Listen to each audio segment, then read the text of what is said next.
ეთერშია კურიერი 3 საათზე ახალ ამბებს თამარ ურუშაძე გაგაცნობთ.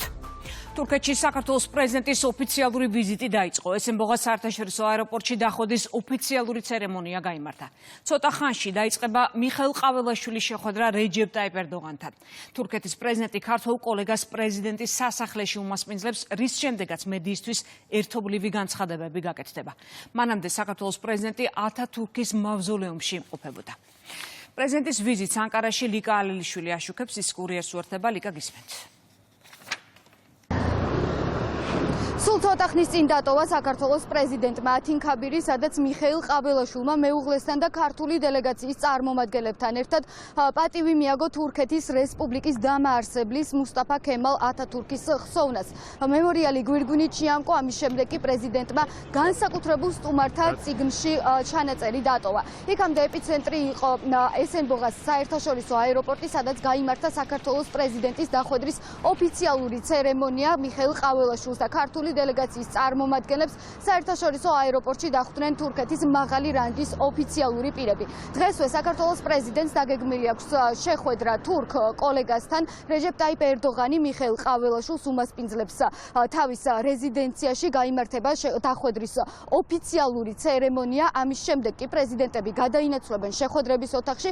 შეხვედრის ერთ-ერთი მთავარი განსახილველი თემა, რა თქმა უნდა, იქნება საქართველოსა და თურქეთს შორის არსებული ორმხრივი სტრატეგიული და ასევე სავაჭრო ეკონომიკური ურთიერთობები და ამ ურთიერთობების ახალ დონეზე გადაყვანა და კიდევ უფრო მეტად გაღრმავება. ამის შემდეგ უკვე დღის მეორე ნახევარში თურქეთისა და საქართველოს პრეზიდენტებს დაგეგმილი აქვთ მედიისთვის ერთობლივი განცხადების გაკეთება.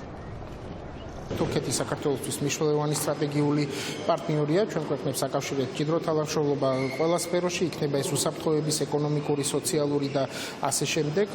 აღნიშნული ვიზიტი მნიშვნელოვანი იმ თვალსაზრისითაც, რომ ეს არის საქართველოს პრეზიდენტის პირველი ვიზიტი თურქეთის რესპუბლიკაში.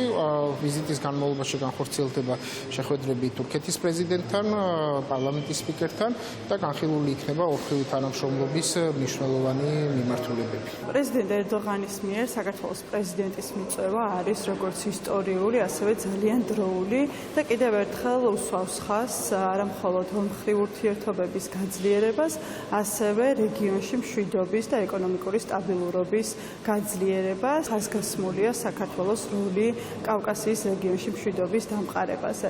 იმ ისტორიულ ეპოქის ფონზე, როდესაც სამშვიდობო შეთანხმება შედგა სომხეთსა და აზერბაიჯანს შორის, თურქეთი ჩვენი ნომერ პირველი ეკონომიკური პარტნიორია სავაჭრო მიმართულებით. შესაბამისად ამ სავაჭრო მიმართულებით კიდევ ერთხელ ხაზი გაესმება იმას, რომ ჩვენი მეწარმეებისათვის ჩვენი სავაჭრო მიმართულებით კიდევ უფრო მეტი შესაძლებლობები გაიხსნას თურქეთის ბაზარზე. შეხვედრებზე რეგიონალურ უსაფრთხოების საკითხთან ერთად ასევე განვიხილავთ განათლების და ახალგაზრდობის მიმართულებით თანამშრომლობას, რაც კიდევ უფრო მეტად ხელს შეუწყობს თურქეთისა და საქართველოს ახალგაზრდების და სტუდენტების თანამშრომლობას.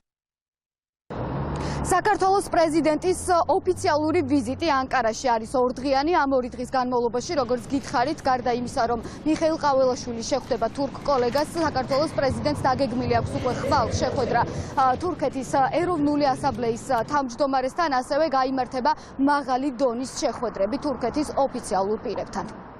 მადლობა, ეს იყო ლიკა ალელიშვილი და ჩართვა ანკარიდან. საქართველოსა და სომხეთის პრემიერ-მინისტრებს შორის სატელეფონო საუბარი შედგა. ინფორმაციას სომხეთის პრემიერის ოფისი ავრცელებს. ნიკოლ ფაშინიანმა კოლეგას გააცნო ვაშინგტონში გამართული მოლაპარაკებების შედეგები და პროექტი ტრამპის გზა საერთაშორისო მშვიდობისა და კეთილდღეობისთვის. ასევე საუბარი შეეხო ეთოს მინსკის ჯგუფის მექანიზმების დაშლის შესახებ, ეთოსთვის ერთობლივ მიმართვას, რეგიონული კომუნიკაციების გამბლოკვის შესახებ, ქვეყნების ტერიტორიული მთლიანობის, სუვერენიტეტისა და იურისდიქციის პრინციპების ფარგლებში და ორმხრივი ურთიერთშეთანხმების საფუძველზე. თქვა ტექსტში. ნიკოლ ფაშინიანმა მადლობა გადაუხადა ირაკლი კობახიძეს ვაშინგტონში მიღწეული შეთანხმების საჯაროდ მისალმებისთვის. პრემიერ-მინისტრებმა ასევე გაცვალეს მოსაზრებები ორმხრივი და რეგიონული ურთიერთობების დღის წესრიგზე. მშვიდობის შენარჩუნება ცხადია ძალიან მნიშვნელოვანია რეგიონისთვის. ჩვენ ნახეთ ის შეთანხმება, რომელიც იქნა გაფორმებული, ჩვენ ამას მივესალმებით და არაერთი შეთავაზება იყო ჩვენი მხრიდან გაკეთებული რეგიონში დღეს ისე როგორც არასდროს უდიდესი როლი აქვს მშვიდობის შენარჩუნებას, სიმშვიდეს, მიუხედავად იმისა, ჩვენ თუ გადავხედავთ რა ხდება ახლო აღმოსავლეთში, რა ხდება ზოგადად მსოფლიოში, უმძიმესი სიტუაცია, ძალიან ცუდი ვითარება არის, შესაბამისად დღეს ყველაზე მეტად ჩვენ გვჭირდება მშვიდობა. არ გამოეპარათ არ ჩვენს მოქალაქეებს, არც კონკრეტულად სომხეთის და აზერბაიჯანის მოქალაქეებს, თუ რამხელა როლს თამაშობდა საქართველო ამ წლების განმავლობაში, რომ რეალურად მათ შორის კონფლიქტი დასრულებული იყო. ჩვენ ვიყავით ერთგვარი მედიატორები ამ კონფლიქტის დასრულებაში, რა თქმა უნდა, ძალიან მოხარულები ვართ, რომ საბოლოო ჯამში მიაღწიეს ამ შეთანხმებას, რომელიც გაფორმდა პირდაპირ ამერიკის შეერთებულ შტატებში და ხა ბატონი ფაშინიანის არის ბატონ კობახიძესთან ამაზე მეტყველებს ზუსტად თუ როგორი ახლო და მეგობრული ურთიერთობა გვაქვს. მან მადლობა გადაუხადა პრემიერს ზოგადად საქართველოს მხრიდან გამოხატული მხარდაჭერისთვის და ეს მშვიდობა ჩვენთვის არის უმნიშვნელოვანესი, ვინაიდან მშვიდობა რეგიონში არის სტაბილურობის გარანტი. დღეს სახალხო დღესასწაული დიდგორობა აღინიშნება. დიდგორის ველზე საზეიმო ღონისძიებები გრძელდება. ადგილზე მოწყობილია საგამოფენო სივრცეები, ტარდება სპორტული შეჯიბრებები, კონცერტები და თეატრალიზებული წარმოდგენები. სტუმრებს დღესასწაული მიულოცეს და სიტყვით მიმართეს პრემიერმა, თავდაცვის მინისტრმა და პატრიარქის მოსამართლემ. აქცენტი გაკეთდა დღევანდელი დღის მნიშვნელობაზე, ქვეყნის ისტორიულ გზაზე, დღეს არსებულ გამოწვევებსა და მიზნებზე, ქვეყნის ბრძოლაზე გამთლიანებისა და დამოუკიდებლობისთვის. ადგილზე ლევან ფანცხავა განაგრძობს მუშაობას, ის დეტალებს პირდაპირ ეთერში გვიყვება. ლევან, გისმენთ. დიახ, 1121 წლის ისტორიული გამარჯვება აღინიშნება დიდგორის ველზე. აქ ცოტა ხნის წინ იმყოფებოდა პრემიერ-მინისტრი ირაკლი კობახიძემ დაათვალიერა აქ გამოფენილი სივრცეები, ხელთნაკეთი ნივთები, ავთენტური სამზარეულო და ასევე მე-12 საუკუნეში არსებული საბრძოლო იარაღები, რომელიც გამოფენილია ტერიტორიაზე. ირაკლი კობახიძემ ამის შემდეგ უკვე მიმართა აქ მოსულ ადამიანებს, მიუხედავად იმისა, რომ არის ძლიერი ნისლი, სხვადასხვა ქალაქიდან ბევრი ადამიანია მოსული დღეს დიდგორის ველზე და აღნიშნავენ ამ დღესასწაულს, როგორც პრემიერ-მინისტრმა განაცხადა, დღევანდელი დღე კიდევ ერთხელ შეგვახსენებს თუ მიზანს და ბრძოლას, რომელიც მნიშვნელოვანია ჩვენი ქვეყნისთვის და ინტერესებს, რომელიც ჩვენი ქვეყნის დაცვას ემსახურება, ყოველთვის მოაქვს შედეგი. დიდგორის თავარი გაკვეთილი ყველა თაობისთვის უცვლელია. როდესაც ერი ერთიანია და ამოძრავებს საკუთარი სიმართლის რწმენა, მისთვის დაუძლეველი დაბრკოლება არ არსებობს. დღევანდელ გამოწვევებით ახსოვს მსოფლიოში, სწორედ ამას შეგვახსენებს ჩვენი პატრიარქის ბრძნული სიტყვები, დიდგორი ჯერ კიდევ მოსაგებია. დღეს ჩვენი თანამედროვე დიდგორი არის ბრძოლა ქვეყნის საბოლოო გამთლიანებისა და სუვერენიტეტის გამტკიცებისთვის. დღესაც გვიწევს უთანასწორო ბრძოლა ჩვენი ქვეყნის დამოუკიდებლობის გამტკიცებისთვის, ასევე ჩვენ გვიწევს ბრძოლა იმ ქრისტიანულ ფასეულობათა დასაცავად, რომელსაც არა მხოლოდ ჩვენი თვითყოფადობა, არამედ მთელი ევროპული ცივილიზაცია ტრადიციულად ეფუძნებოდა და ეფუძნება. ეს ბრძოლა მოითხოვს იმავე ერთობას, გონიერებას და სამშობლოს ერთგულებას, რაც 9 საუკუნის წინ ჩვენმა დიდმა წინაპრებმა გვიჩვენეს. დარწმუნებულია, რომ ჩვენი ერთიანობით და ამ სულისკვეთებით ჩვენ აუცილებლად მივაღწევთ ჩვენს ისტორიულ მიზანს. დღევანდელი დღის მნიშვნელობაზე გააკეთა აქცენტი თავდაცვის მინისტრმა, ასევე აქ შეკრებილ მოქალაქეებს სიტყვით მიმართა მეუფე შიომ და მათ პატრიარქის მილოცვა გადასცა. გილოცავთ დღევანდელ დღეს და გადმოგცემთ სრულიად საქართველოს კათოლიკოს პატრიარქ ილია მეორის ლოცვა კურთხევას. დღეს ჩვენ აღნიშნავთ ჩვენი ქვეყნის ისტორიაში ერთ-ერთ ყველაზე მნიშვნელოვან მოვლენას.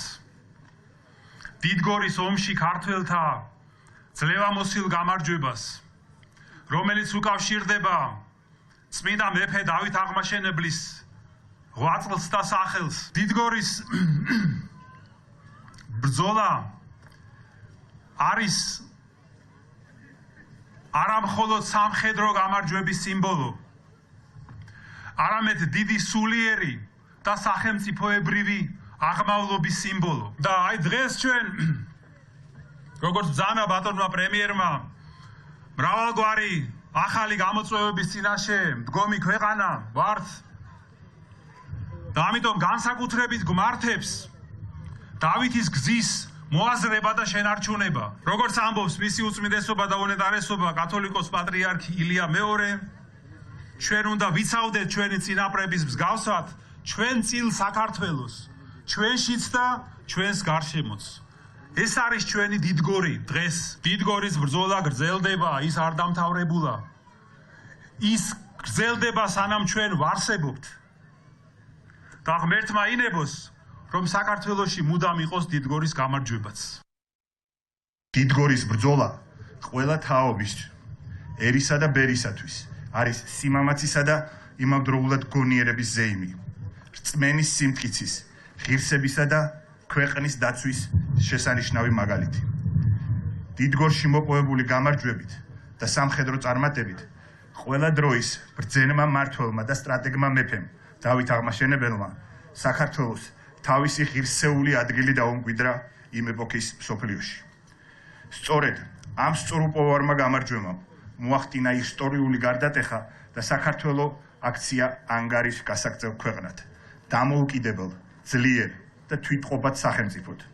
მეტიც, დღემდე დიდგორი არის ჩვენი ეროვნული ღირსებისა და სახელმწიფოებრივი იდენტობის საკვანძო ისტორიული მოვლენა. ჩვენ დავით აღმაშენებლის ამ ველზე დაღუპული მებრძოლების შთამომავლეს დღესაც უდიდესი პასუხისგებლობა გვაკისრია ქვეყნისა და ერის წინაშე.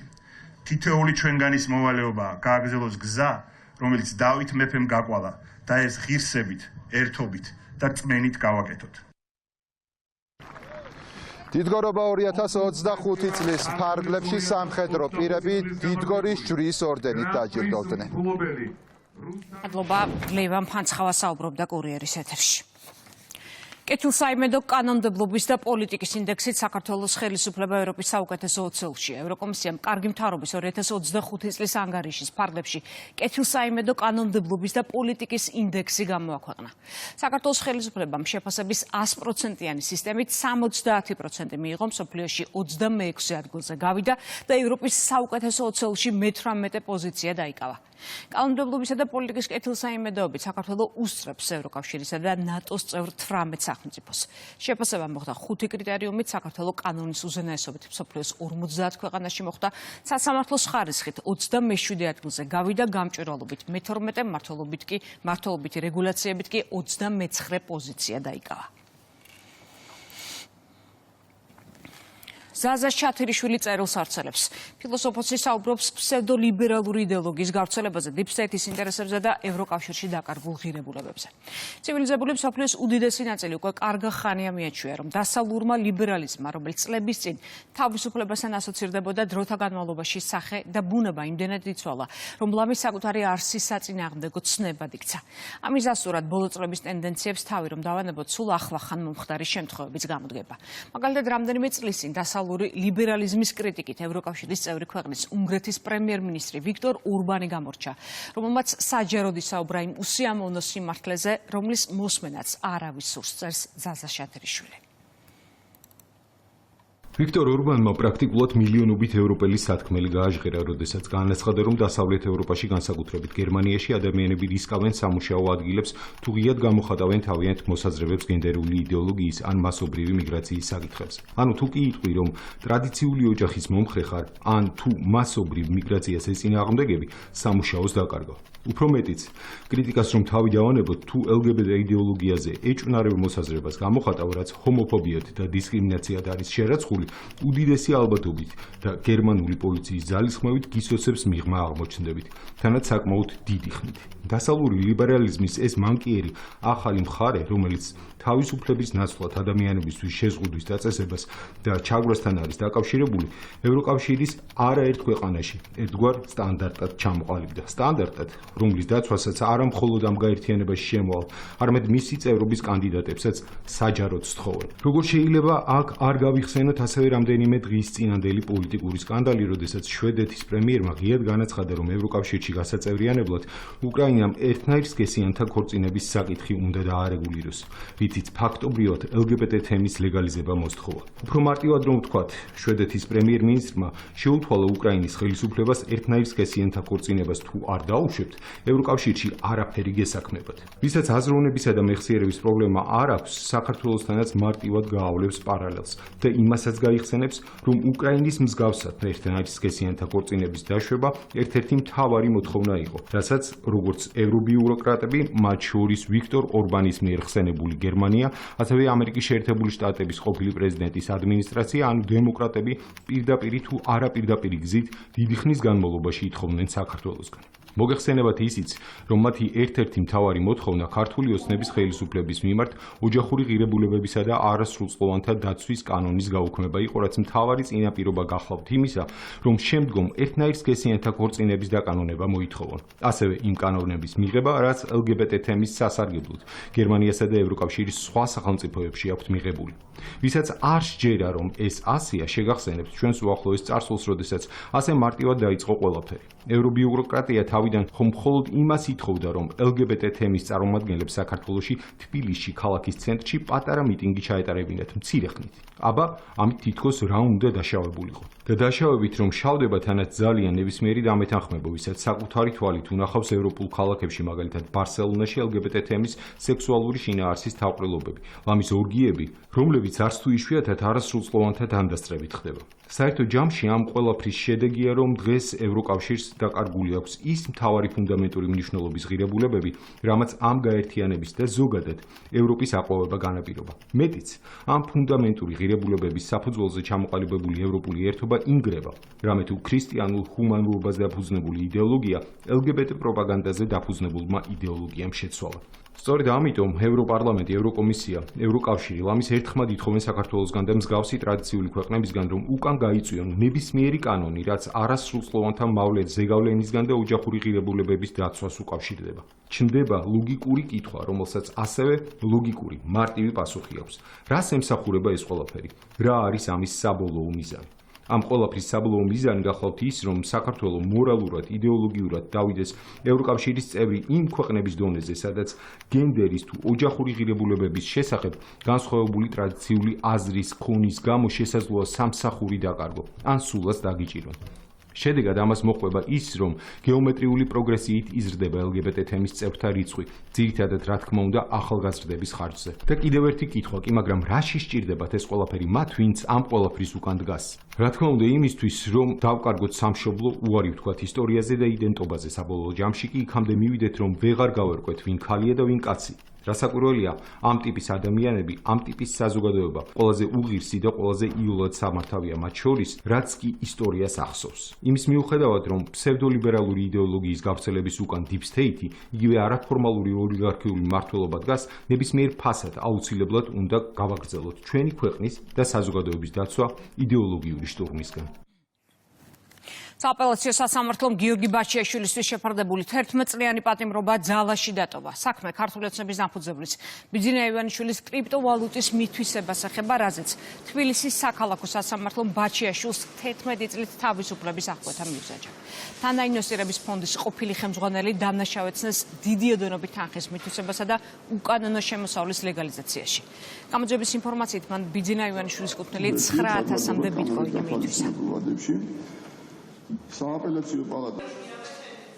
სააპელაციო პალატამ იმჟელადა დაადგინა მსჯავრდებულ გიორგი ბაჩიაშვილის ადვოკატების ლევან მახარაშვილისა და დავით ჯანდიერის სააპელაციო საჩივარი არ დაკმაყოფილდეს თბილისის საქალაქო სასამართლოს სისხლის სამართლის საქმეთა კოლეგიის 2025 წლის 10 მარტის განაჩენი დარჩეს უცვლელი, განაჩენი დაუყოვნებლივ მიიქცევა აღსასრულებლად და შედის კანონიერ ძალაში.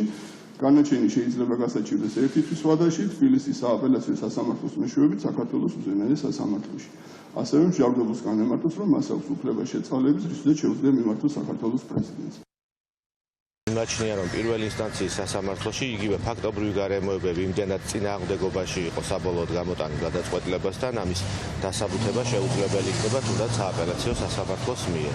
შესაბამისად ჩვენ აუცილებლად კანონით დადგენილ ვადაში მიმართავთ უზენაეს სასამართლოს და მოვითხოვთ აღნიშნული განაჩენის გაუქმებას და იმ შემთხვევაში თუ კი კვლავ იქნება ძალაში დატოვებული მიმართავთ ადამიანის უფლებათა დაცვის ევროპულ სასამართლოს. სააპელაციო სასამართლოს გადაწყვეტილება არის ნათელი დემონსტრაცია იმისა, რომ კოლეგიამ სამართლის შემადგენლობით სრულად შეაფასა გაანალიზა ყველა ეს მტკიცებულება, ყველა მოწმისჩვენება, ყველა დოკუმენტაცია და დაადგინა, რომ გიორგი ბაჩიაშვილი არის დამნაშავე. მან მიითვისა კრიპტოვალუტა და ასევე მოახდინა მითვისებული აქტივის ლეგალიზაცია. ინვესტიციის ჯამური მოცულობა იყო 6,5 მილიონი, რო დავამგვალოთ რიცხვები, ბრალდება ედავებოდა და სასამართლოს დაადგინა, რომ გიორგი ბაჩიაშვილის მონაწილეობა იყო მხოლოდ $1,5 მილიონის ფარგლებში. ეს მაქვს პრაქტიკულად აქვს აღიარებული, თვითონ კრიპტობირჟას მიწერა იმეილი, რომელიც მე თან მაქვს და არაერთხელ მოახდინა მის დემონსტრაცია.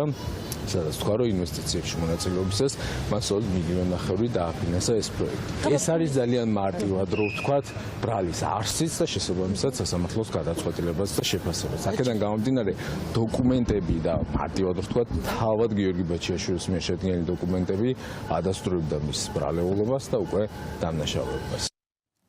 ნაციონალური მოძრაობის წევრს ანატოლი გიგაურს საქალაქო სასამართლომ ორწლიანი პატიმრობა მიუსაჯა. მოსამართლემ მუხლი გადააკვალიფიცირა. დაკავებულს ბრალი წარდგენილი ჰქონდა 353 პრიმა მუხლის პირველი ნაწილით, რაც პოლიციელზე თავდასხმას გულისხმობს და 4-დან 7 წლამდე პატიმრობას ითვალისწინებს. სასამართლომ კი ის დამნაშავე ცნოს 353 მუხლის პირველი ნაწილით, ეს არის პოლიციელისთვის ძალადობის წინააღმდეგობის გაწევა. სამოტივაციო ნაწილის ჩაბარების შემდეგ პროკურატურა განაჩენს სააპელაციო სასამართლოში გაასაჩივრებს. თვეების განმავლობაში ვამტკიცებთ იმას, რომ გიგაურმა მოქმედება განახორციელა აუცილებელი მოგერიების ფარგლებში. ეს ქმედება, როგორაც დაკვალიფიცირდა ანატოლი გიგაურის ქმედება, ვიღაცისთვის შეიძლება პოზიტივია, თუმცა ჩვენთვის, საერთო სტრატეგიისთვის, საერთო მიზნისთვის და მათ შორის ანატოლი გიგაურისთვის არ არის ძირითადი მიზანი და ძირითადი შედეგი ის, რისთვისაც ვიბრძოდით თვეების განმავლობაში. ბუნებრივია, ასე ვთქვათ, 4 წელსა და 2 წელს შორის ძალიან დიდი განსხვავებაა, ვიღაცისთვის პოზიტივია, თუმცა ჩავიბარებთ, რა თქმა უნდა, დასაბუთებულ ნაწილს განაჩენისა და რა თქმა უნდა, გიგაურთან შეთანხმებით აუცილებლად გავასაჩივრებთ.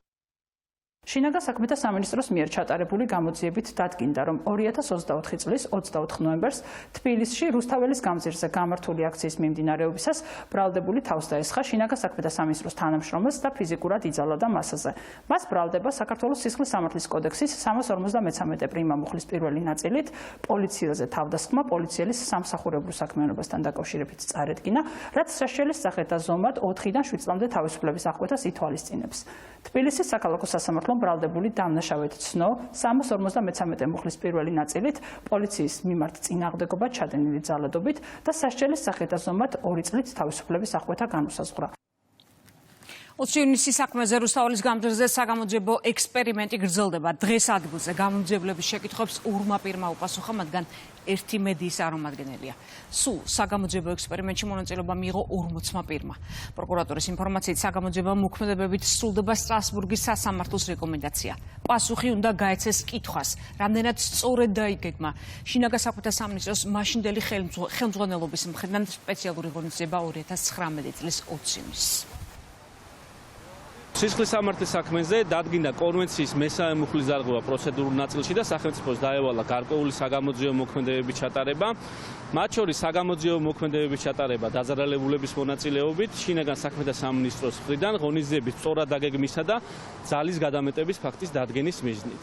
სტრასბურგის სასამართლოს გადაწყვეტილებისა და რეკომენდაციის გათვალისწინებით იმადროულად სრულყოფილი და ეფექტური გამოძიების ჩატარების უზრუნველსაყოფად დღეს დაძარალებულების მონაწილეობით ჩატარდა საგამოძიებო ექსპერიმენტი, რა დროსაც დაძარალებულებმა დაადასტურეს გამოძიებისთვის მათ მიერ მიწოდებული ინფორმაცია და დეტალურად მიუთითეს და აღედგინეს ის გარემოებები, რა ვითარებაშიც მათ მიიღეს დაზიანება.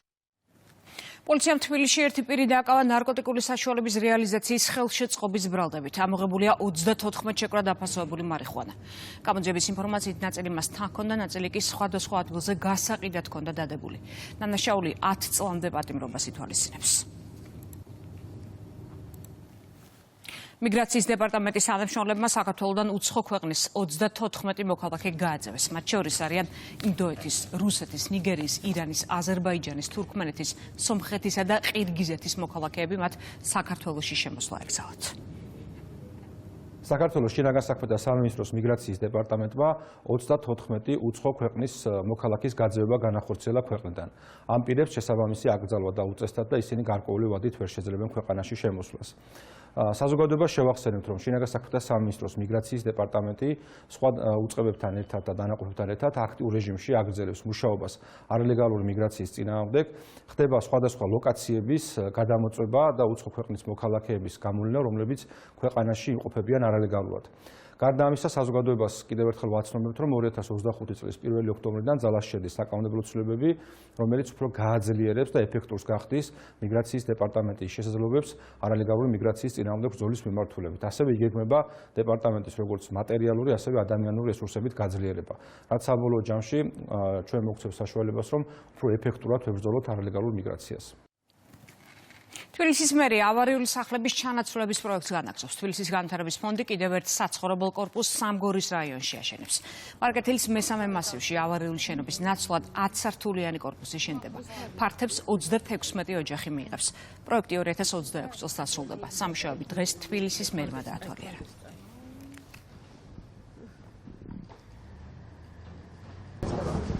აღნიშნული პროგრამა ძალიან მნიშვნელოვანია. ბოლო დღეების განმავლობაში, ბოლო კვირების განმავლობაში ძალიან ბევრი სპეკულაცია მოვისმინეთ აღნიშნულთან დაკავშირებით. ეს არის ნათელი მაგალითი, თუ როგორ შეიძლება მოხდეს ავარიული საცხოვრებელი კორპუსის ჩანაცვლება. ეს ოჯახები დღეს გაყვანილია ქირით, დროებით. მუნიციპალიტეტი იღებს ყველა ხარჯს საკუთარ თავზე და ამ ადამიანებს უკვე დაუბრუნდებათ გარემონტებული იგივე კვადრატულობის ბინები, რაც ჰქონდათ მათ. ყველას მინდა მიმართო, ვინც ანალოგიური პრობლემის წინაშე გახართ, რომ გამოიყენეთ აღნიშნული პროგრამა და უკვე შესაძლებლობა გექნებათ, რა თქმა უნდა, თქვენი თანხმობის შემდეგ, რომ მოხდეს დემონტაჟი იმ შენობა ნაგებობების, სადაც თქვენ ცხოვრობთ. აღნიშნული პროექტი სამგორის რაიონში კიდე ერთი სივრცე არის, სადაც ჩანაცვლების პროგრამის ფარგლებით სარგებლობს დამატებული 36 ოჯახი. აღნიშნული პროექტი 24 წლის მაისში დაიწყო და დასრულების ვადები გახლავთ 2026 წლის სექტემბერში. ადგილზე იყო 4 სართულიანი ამორტიზებული ავარიული შენობა, რომლის დემონტაჟიც მოვახდინეთ და ეხლა ვახორციელებთ 10 სართულიანი თანამედროვე არქიტექტურის მქონე პროექტის მშენებლობას. ამ პროექტის ფარგლებში სულ 79 საცხოვრებელი ბინა იქნება. აქედან 36 გარემონტებულ მდგომარეობაში გადაეცემათ იმ მოსახლეობას, ვინც მანამდე ცხოვრობდა ამორტიზებულ შენობაში. უკრაინაში საომარი მოქმედებებია რუსეთის ძალებმა უკრაინის სამხმელეთო ძალების ერთ-ერთ სასწავლო ქვედანაყოფს რაკეტებით დაარტყეს და იღუპა ერთი სამხედრო დაშავებულია 23. უკრაინის შეერაღებული ძალების ინფორმაციით საოკუპაციო ჯარმა კასეტური ბომბი გამოიყენა. საფასუხო იერიშებია უკრაინის მხრიდან. ურენბურგში იწვის რუსეთის ის ერთადერთი ქარხანა, სადაც რაკეტებისთვის და კოსმოსური ინდუსტრიისთვის აუცილებელ კომპონენტს ჰელიუმს აწარმოებენ. ობიექტზე რამდენიმე აფეთქება მოხდა საფასუხო. დროებით დაიხურა აეროპორტები რუსეთის 4 ქალაქში.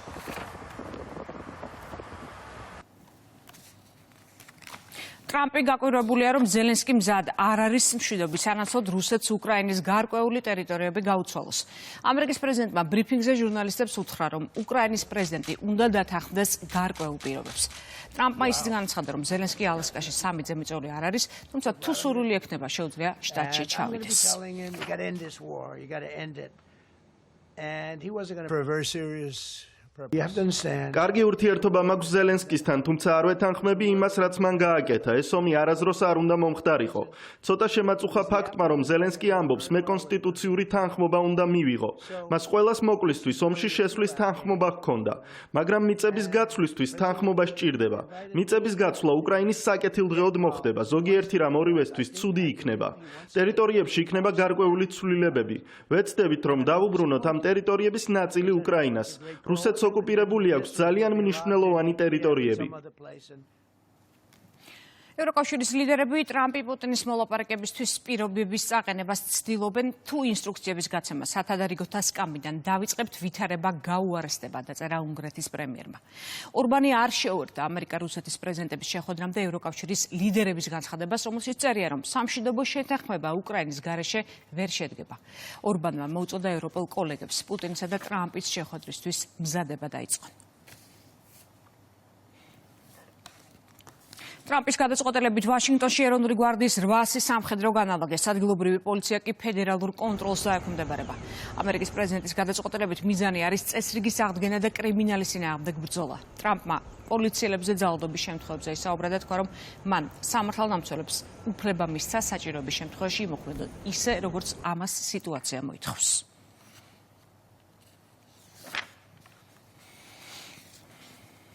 ასცხრა პირი დააკავა პოლიციამ ვარშავაში.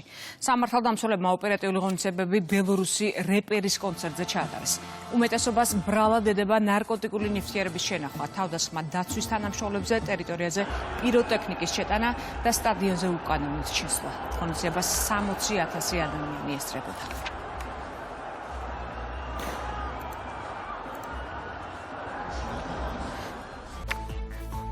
უყურებთ კურიერს 3 საათზე რეკლამის შემდეგ პირდაპირ ეთერში ბრუნდებით.